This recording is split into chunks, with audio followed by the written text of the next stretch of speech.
Okay, let's do this. Do you remember that saying at school? Sometimes you heard kids say, "My dad can beat up your dad." Well, I bet my dad can beat up your dad. Well, in this series, their ninja dad, can definitely probably beat up all of our dads unless they're SAS Special Forces. But even then, I think this dad stands way up in the list of dads who can beat up other dads. Yeah, well, I bet my dad can beat up your dad. Anyway, let's get into Netflix's new original Japanese series, House of Ninjas. So House of Ninjas follows the Tawara family, the last ninja clan. It had abandoned its roots after an incident in the past, but now the family must take on the greatest crisis in Japanese history, one that threatens to shake the nation to its core. So we have 8 episodes, about 50 minutes apiece. It's not a complete story. There is a sort of complete arc, and then opens up for a bunch of more other stories that they're obviously gonna want to have, which is somewhat frustrating. I prefer the Netflix's limited series at the moment, because with Netflix we really don't know if we're going to get the second or third series, and it looks like they've opened up and created a world or lore that they're just starting to kind of get into. So although there's a lot to like, just bear that in mind when watching. Sort of complete story. There is a story that is complete within these 8 episodes, but still a lot left open. If at any point in your life you loved ninja stuff, then I think you'll probably like this. True story, when I was working in London as a junior programmer, I was so bored on the commute. I would often imagine ninjas and jumping on top of the rooftops, following the train, and I would make up some sort of story. If you like escapism and you have daydreaming in your life, you just kind of go off, then this is going to be the perfect series for you, because this is everything I wanted from a live action ninja series. So we've had Naruto, who is a sort of modern day like telling of ninjas, because it is Earth. It's an alternate Earth with technology. Although they use the old school weaponry, they do have kind of modern technology. I'm willing to do anything to become Hokage. And we've had a few iterations of films, of assassin films, and really old cheesy films like American Ninja. The deadliest art of the Orient is now in the hands of an American. And we've had various versions of ninja or shinobi games. You know, the world is rife with ninja stuff or ninjutsu. But I really wanted one that kind of settled into what it's like the day in the life of. And that's what we get here. We get this family that's kind of put the shinobi missions down after something goes wrong. They lose a son. The family is devastated. Gaku is lost, who is the character played by Kengo Kora. And then you have Kento Kaku, who's Haru, who is the son that feels like it's his fault. And so we get a lot of weight with this character. And then we get the young daughter who, you know, there's like this older brother sibling relationship, and young sisters really look up to, especially in this particular culture or any culture, like, you know, you look up to the older brother. And so we see within memories of how this family loved the son, and how the son was sort of like the glue that holds the family together. And so because of the loss, this family is struggling. They're not really gelling together as a family. They all kind of still want to be shinobi and are doing the arts of shinobi in their everyday lives to just kind of feel like they're still alive and have a purpose. But their lives are not fulfilled until something instigates them having to kind of draw them back. Just when they thought they were out again, they're being drawn back into the world. Just when I thought I was out, pull me back in. Of the ninja shinobi world.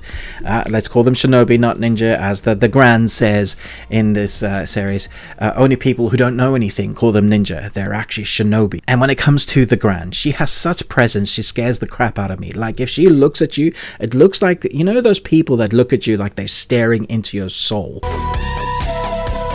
She has that sort of look, like she knows exactly what you're thinking, and you're like, okay, stop that, stop reading my mind. She has that sort of presence, even though she's walking with the cane. You know she's a sort of Yoda character that, if it comes down to it, she will kick your butt and everybody else's butt. And what I said at the beginning, when you see the father actually come into action, you get to see him be a ninja. When we get those sequences with the family members, it's fantastic. Now, they're not immortal. They get hurt, they get beat, they don't always win their fights. But for what we do see, the fights that we get choreographed, the fights that we're shown, 90-80% of it is excellent. Some of it's a little bit fast cut. I would have liked to have seen a bit more, but I think they were trying to be creative and artsy with it at times. Most of the time it's beautiful to look at, and even the shots that aren't fight sequences look stunning. There's a shot of Mount Fiji with like these yellow flowers I just thought was beautiful. Literally loads of shots like that throughout the series. Now, it did worry me in the beginning of the first episode. They had a bit of this like cheesy music and a little bit of this quirky humor that they were trying to put in. It's like they couldn't find the balance of what the tone was that they wanted. It's like they didn't have enough time to go and re-edit that first episode, because in episode 2, that kind of tone and laughter is gone. It's not this cheesy kind of thing. They settle into the story that is fairly dark. There is fun to be had, and it's not always like doom and gloom, because you have ninja stuff, which is fun to watch. They don't hold back on the gore. You do see a lot of blood and slashing. It's not like one of these ninja series of films that have been dumbed down so that everybody can watch it, you know, a PG ninja live action series. It's not that. You get blood, you get some severed limbs, that sort of thing. And then you get the family drama and dynamic of that drama. That is the story that pushes it forward. So we have a sort of relationship that's built with a side character that's interesting. What happens if you're a fish out of water and you come into this family or into the world of not knowing about ninjas, and suddenly you're like April O'Neil, who suddenly is thrust into the world of Ninja Turtles. Ninja, mutant, turtle, teenagers. Well, when you put it like that, it sounds ridiculous. You know, that kind of story dynamic I think works well. And you also have the two warring clans, and there's a big bad in this that is big bad for the sake of big bad. I think we could have learned a lot more about the bad guy in this series. Don't know that we needed it, because it feels like the following series, season 2, is gonna be drawing us into that world. I thought it was fairly predictable as to kind of the story beats or any of the surprises. It didn't really keep me guessing as to those, but I didn't mind that when the surprises were revealed that was the case, because that's where I wanted the story to go. I also felt the time go fairly quickly. Only a couple of allows throughout the 8 episodes that I thought, oh, they could have skipped over this or moved along. But for the most part, when we got to the end of the 8th episode, I still wanted more from the story. I wanted to know more about those characters. I cared somewhat for the characters there. There's a young kid that I think he's going to the youngest in the family, that is a sort of fish out of water, because he doesn't know that his family is ninja. And so whenever we're seeing his character around his family, he knows he's different, and he knows his family's different. And you can see him trying to work it out in some of the episodes.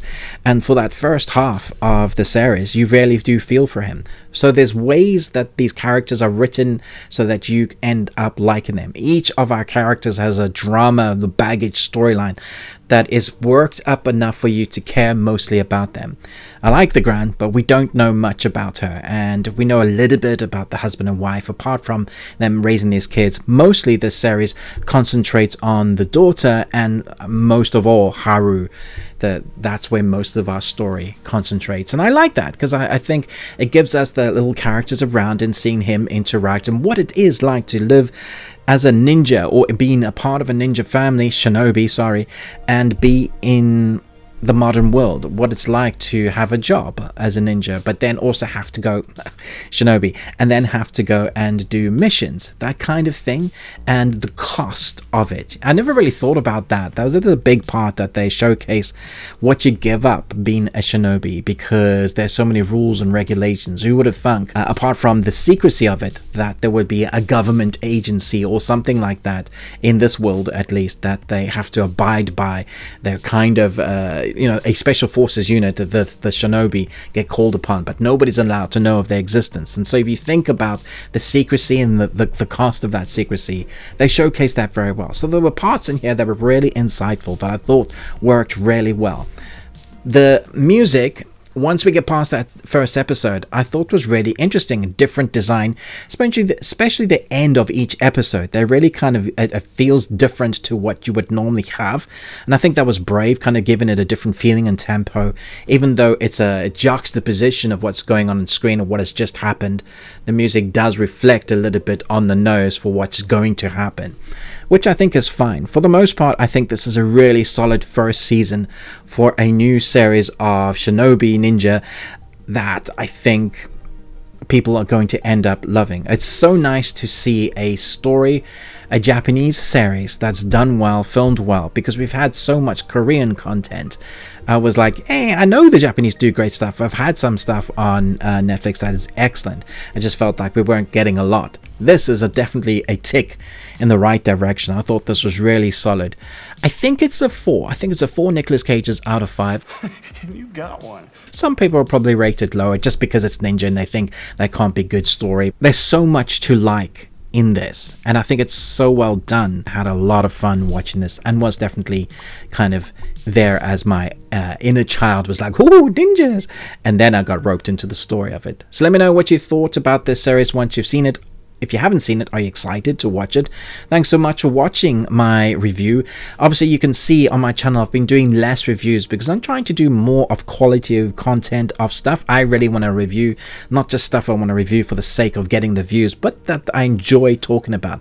I hate talking about things that are crap, even though sometimes I do review that so that you guys can stay away from that. But for the most part, I want to review stuff that I think I will enjoy and then reflect that and bring that guys to you. So if you want to support my channel at all, we've got a number of people joining our Patreon that I share with Movies and Munchies. That Patreon starts at £1. Description in the description. No, the info is in the description.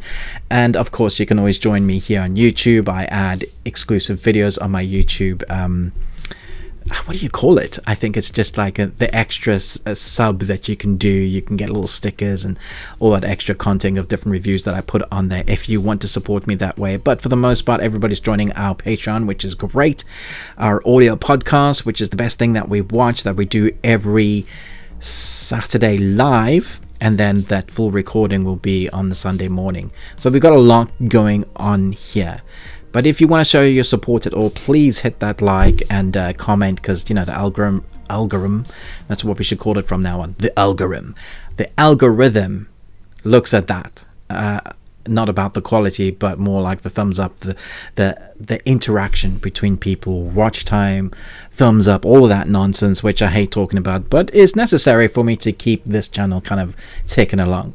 So thanks so much for supporting. If you've been supporting me for so long, I really do appreciate the community that we've garnered here. You guys are fantastic. And if you're new, welcome. I hope you enjoy my content. Most of all, until next time, remember, live long and Tuesday.